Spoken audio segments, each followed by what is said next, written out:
សួស្តីបងប្អូនទាំងគ្នាថ្ងៃនេះខ្ញុំមានវីដេអូចែកម្លែកតិចតួចពីរបៀបបាញ់នឹងហើយនឹងលបឿនគ្រឿបហើយនឹងទិសដៅគ្រាប់បាញ់រយៈចម្ងាយឆ្ងាយនិងរយៈចម្ងាយជិតទៅពេលបាញ់ទៅគ្រាប់វារត់ទៅដោយរបៀបមិនហើយដល់ពេលបាញ់ទៅហើយយើងសេរីសម័យឡើងមេគុណសម័យអាវិសេរីមេគុណសម័យថ្ងៃនេះខ្ញុំមានបទពិសោធន៍តិចតួចហើយក៏ចែកម្លែកចែកបងប្អូនយើងដឹងយល់ដឹងតិចតួចនៅខ្លះបងប្អូនខ្លះយល់ដឹងហើយបងប្អូនខ្លះនៅអត់ទាន់យល់ដឹងចឹងនៅមេការលបឿនគ្រឿបក្នុងការបាញ់ហើយយើងសេរីមេគុណតាមមេគុណតូចមេគុណធំយើងទៅហើយយើងបាញ់យើងដឹងពីគ្រាប់យើងផងគ្រាប់មិនមានគ្រាប់តូចគ្រាប់ធំគ្រាប់ស្រាលពេលបាញ់ទៅគ្រាប់តូចវាបានរយៈចម្ងាយជិតគ្រាប់ធំវាបានរយៈចម្ងាយឆ្ងាយអញ្ចឹងណាបងប្អូនបាញ់ហើយរៀនតាមនឹងទៅមើលតាមគ្រាប់យើងទៅបើខ្ញុំអត់មានគ្រាប់ពិតខ្ញុំបាញ់សេរីសមែលឲ្យបងប្អូនមើលតែម្ដងបើហ្នឹងខ្ញុំអត់ទាន់មានគ្រាប់ពិតអញ្ចឹងណាអាហ្នឹងសារៈសំខាន់តិចតួចឥឡូវចាំខ្ញុំរៀបរាប់ពីសកម្មភាពក្នុងការបាញ់ក្នុងសមរភូមិហើយសារៈសំខាន់នៃស្នេផើ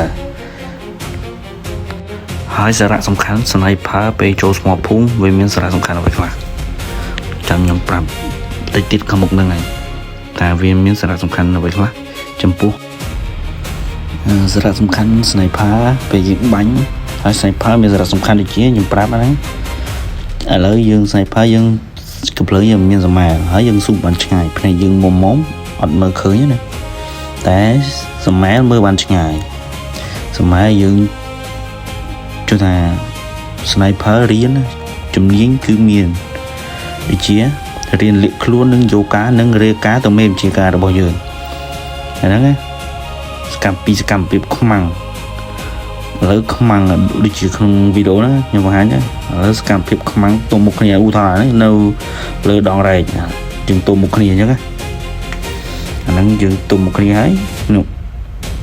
អានោះគឺសកម្មភាពខ្មាំងឈរជើងនេះគឺតំបន់នេះដែលខ្ញុំបង្ហាញក្នុងវីដេអូសកម្មភាពខ្មាំងអាហ្នឹងហើយគោលដៅពួកវាឥឡូវយើងឃើញហើយគោលដៅវាយើងពួកស្នេផើយើងជឿថាយើងមានក្រុម1ក្រុម2ក្រុម3អញ្ចឹងណាតាមរហស្សនាមទាំងមេបញ្ជាការដាក់ឲ្យដល់ពេលអញ្ចឹងទៅយើងយកការមករីកាមេបញ្ជាការរបស់យើងយើងដឹងពីសកម្មភាពរបស់ខ្មាំងហើយយើងត្រៀមពីសកម្មភាពពេលខ្មាំងធ្វើសកម្មភាពអីមួយយើងដឹងពីសកម្មភាពពួកវាហើយយើងត្រៀមចាំពួកវាដូចជាដូចរងាយើងដឹងស្រាប់ហើយយើងផ្ទុះពុតមួយថៃឥឡូវយើង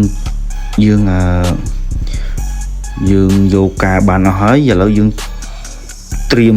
បើថាឥឡូវពេលនេះពុំផ្ទុះពុតពេលផ្ទុះពុតហើយឥឡូវសកម្មភាពនេះគឺមានជាការយកការពីក្រុម Sniper ដែលនៅស្មរភូមិមុខឥឡូវសកម្មភាពនេះមានជាការដឹងពីសកម្មភាពខ្មាំងហើយដឹងគោលដៅខ្មាំងនៅទីណាហើយឥឡូវនេះយើងយកការពីសកម្មភាពខ្មាំងហើយខ្មាំងពងវាយយើងឥឡូវយើងប្រើអាវុធកំត្រួតជ្រុំកំតិចថ្មើរជើងពួកវាវិញអាហ្នឹងសារៈសំខាន់ហ្នឹងមានរឿងលេខសើចមុននឹងបញ្ចប់វីដេអូខ្ញុំសូមគោរពអរគុណអ្នកមើលនិងអ្នកទស្សនាទាំងអស់គ្នាខ្ញុំ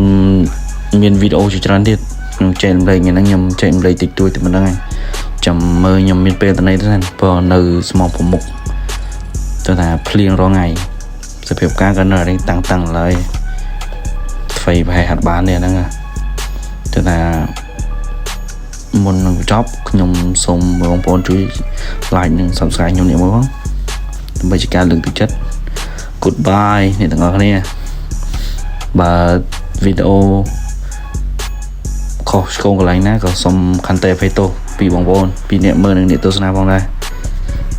សូមគោរពលាអរគុណអ្នកទាំងអស់គ្នាក្នុងការទស្សនាវីដេអូមួយនេះ Goodbye